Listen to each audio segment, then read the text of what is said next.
Marketing director Lakshmibai బదిలీపై రాజకీయ వివాదం చోటు చేసుకుంది.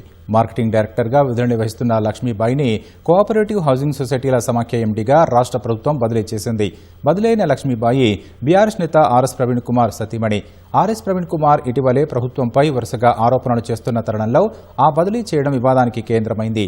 అన్నింటికీ తెగించే రాజకీయాల్లోకి వచ్చానన్న ఆర్ఎస్ ప్రవీణ్ కుమార్ కాంగ్రెస్ ప్రభుత్వ చర్యలకు భయపడేది లేదని స్పష్టం చేశారు.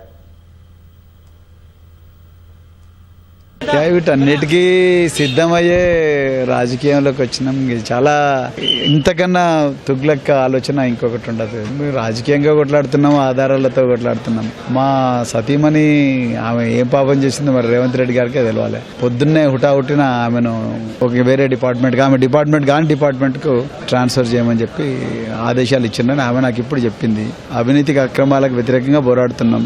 ముందు నా భద్రత తగ్గించే ప్రయత్నం చేసిండ్రు. అది ఇప్పటికి కూడా ఇంకా రిజాల్వ్ కాలేదు. సో మా ప్రాణాలకు ముప్పు ఉందని చెప్పేసి మేము గౌరవ హైకోర్టుకు కూడా నేను పోవడం జరిగింది. మరి రేవంత్ రెడ్డి గారికి తిన్న పైసలన్నీ కూడా బయట, ఈ కుంభకోణాలన్నీ బయటపడుతున్నాయన్న భయం ఉండి దిక్కు తోచని పరిస్థితుల్లో చివరికి మా జీవన సహచరుల మీద కూడా ఈయన దాడి చేస్తూ ఉన్నాడు. మడమ దిప్పము